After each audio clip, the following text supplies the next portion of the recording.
مصر کے اندر حضرت موسیٰ علیہ السلام نے ایک کبتی کو تھپڑ مار دیا تھا۔ قرآن مجید کے دامن میں یہ واقعہ موجود ہے۔ تو آپ کی جلالت اور آپ کے زور کی تاب نہ لاتے ہوئے وہ وہیں ڈھیر ہو گیا اور اس کی موت واقع ہو گئی۔ تو مصر کے حالات کشیدہ ہو گئے اور حضرت موسیٰ علیہ السلام کو مصر چھوڑنا پڑا۔ تو وہ شہر مدین کی جانب جا رہے تھے کہ راستے کے اندر ایک کنواں تھا، وہاں کچھ لوگ اپنے جانوروں کو پانی پلا رہے تھے۔ تو حضرت موسیٰ نے دیکھا کہ دو پردہ دار خواتین ہیں، وہ اپنے جانوروں کو ایک سمت لیے کھڑی ہیں۔ سمجھ گئے کہ مردوں کے ہجوم میں آنا نہیں چاہ رہی، ان کا حیا مانے ہے۔ تو آگے بڑھے اور ان کے جانور ہانکے اور ان کو سیراب کیا اور پھر ان کی جانب ہانک دیے۔ وہ واپس گئیں اور اپنے والد بزرگوار سے کہا کہ ایک سال نوجوان جس کی آنکھوں میں شرم و حیا تھا، اس نے ہمارے ساتھ یہ مہربانی کی۔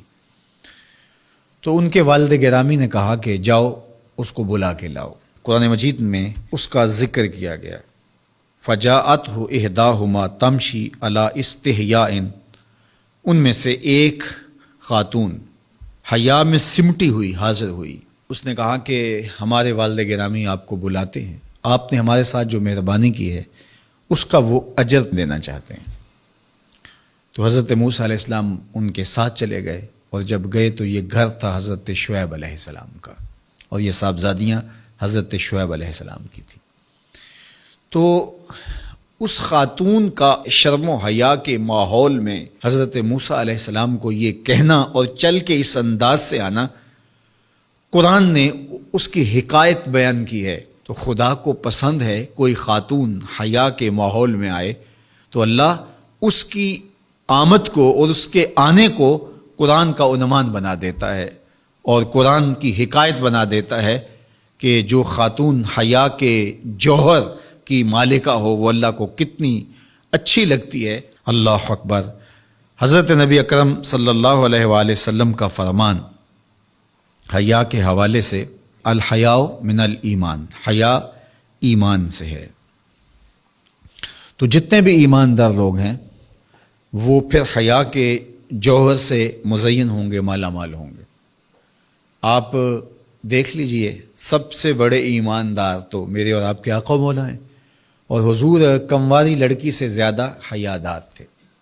باقی حضور کے اصحاب دیکھ لیجئے، ان کا حیا، اور حضور کی ازواج مطہرات کا حیا دیکھیے۔ ام المومنین حضرت عائشہ رضی اللہ تعالی عنہا فرماتی ہیں کہ حضور کا جب وصال ہوا اور حضور میرے حجرے میں دفن ہوئے، تو میں جب حضور کی قبر انور پہ جاتی تو معمولی چادر اوڑھ کے چلی جاتی، اس خیال سے کہ میرے شوہر ہیں۔ پھر حضرت ابوبکر صدیق رضی اللہ تعالیٰ عنہ کا وصال ہوا تو وہ بھی ساتھ دفن ہو گئے، تو میں پھر بھی اسی حالت میں جاتی، اور میں سوچتی کہ ایک میرا شوہر ہے اور دوسرا میرا والد ہے۔ کہا پھر حضرت عمر رضی اللہ تعالیٰ عنہ کا انتقال ہوا اور وہ بھی ساتھ مدفون ہوئے۔ تو حضرت ام المومنین فرماتی ہیں کہ اب جب میں جاتی تو میرا جانے کا انداز مختلف تھا۔ فواللہ ما دخلت الا وانا مشدودۃ علی ثیابی حیاء من عمر۔ کہا اب جب بھی میں جاتی تو خوب اوڑھنی اوڑھ کے اور چادر لے کے جاتی، مجھے عمر سے حیا آتی۔ یہ ام المومنین کا انداز زندگی ہے۔ مخدرات اسلام کو اس سے سیکھنا چاہیے۔ جو قبر میں دفن ہیں ان سے بھی یہ حیا کریں، جو مومنوں کی ماں بھی لگتی ہیں۔ اور آج یہ دلائل دیے جائیں کہ پردہ تو جناب دل کا ہوتا ہے، چہرے کا پردہ تو نہیں ہے۔ باقی کسی کو اپنی آنکھ میں شرم پیدا کرنی چاہیے۔ عورت کو کیا ضرورت ہے کہ وہ اپنے آپ کو ڈھانپ کے رکھے؟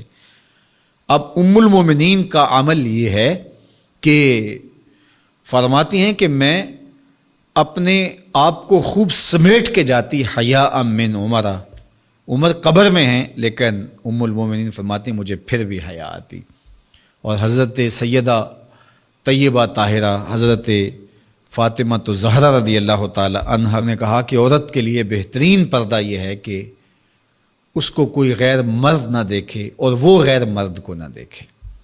تو جب یہ ہمارا دین ہمیں سکھاتا ہے اور حیا کا یہ سبق دیتا ہے، بڑوں سے حیا کرنے کی تلقین کی گئی، اللہ سے حیا کرنے کی، اس کے رسول سے حیا کرنے کی تلقین کی گئی۔ صحابہ فرماتے ہیں بعض اوقات ہم کچھ پوچھنا چاہتے ہوتے تھے اور حضور کے حیا کی وجہ سے ہم ایک عرصہ تک وہ بات نہیں پوچھ پاتے تھے۔